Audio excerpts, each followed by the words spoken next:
1 billion consumers on the African continent, and we're starting to see an increase in disposable income as well. Give us set the scenario for us right now in Africa. We're obviously starting to see a lot more interest by foreign companies.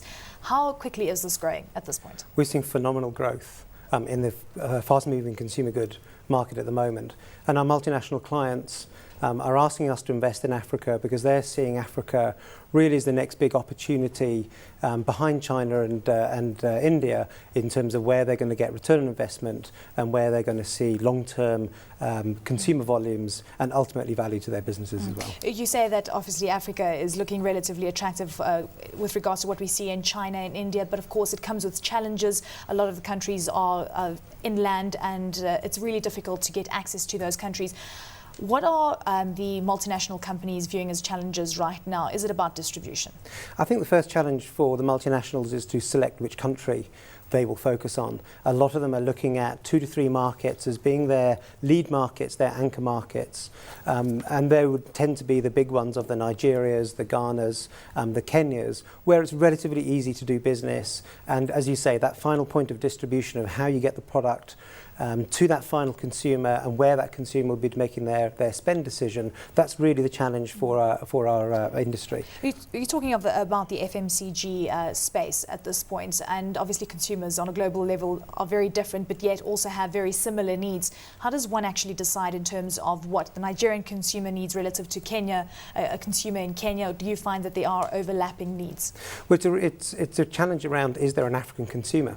To a certain extent we could ask, is there a European consumer, is an Asian consumer?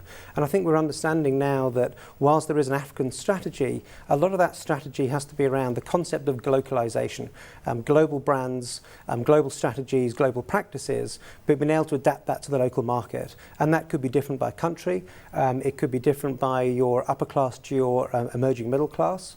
And it could be very different around, even within East Africa, we see very different consumers within a market like Kenya, where you've got 40 different tribes. And how do you try and market to those different tribal groups? And how do you make sure that the consumers are getting the same message around the brands you're trying to sell? Okay, well, tell us a little bit about brands that are, of course, coming to you and saying that they're very interested in heading into Africa, brands that actually haven't had a very strong footing on the African continent as yet. Our client base tends to be the biggest multinationals, the Coca-Colas, the Unilevers, the Procter & Gamble's, the BATs of the world. Every one of them is looking for big opportunities in Africa.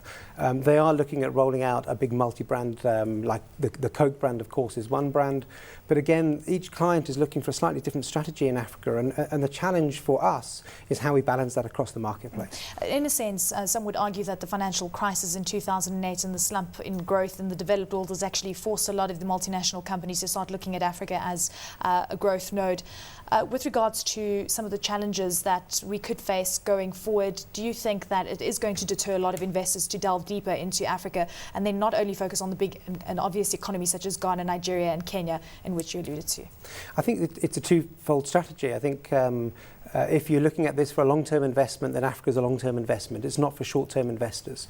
And building brands and building the route-to-market strategies, building your marketing strategies is a longer-term return on investment. And I think some people are seeing that very much in that capacity.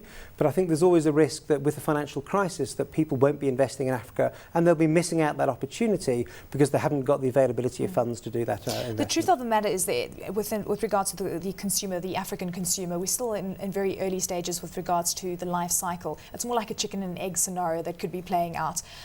What kind of growth are you foreseeing within the African space? Most of our the fast-moving consumer goods are looking at 2 to 3 times growth over the next 3 to 5 year plan in Africa, which is a phenomenal growth rate if you're comparing that to Europe and North America. So I think that's on average what most people are trying to do in Africa. And again, there's potential there because there is an untapped consumer that hasn't been marketed to in the past. Absolutely, untapped consumer and infrastructure that hasn't been rolled out as yet, and which obviously affects the ultimate price to the consumer. How does one actually weigh things up? Inflation is a very big problem, and we find that when you look at prices in South Africa relative to the price the consumer consumer in Nigeria pays, it's almost 2 or 3 times that of what we pay here. How does then one balance this out? You're absolutely right. It's a very big challenge for our client base. As a result of really the cost of landing goods in these countries is very high. The infrastructure is improving dramatically, particularly in the big areas. And most people are going for key city strategies first and then looking to roll out into semi-urban rural areas at a latter stage than that.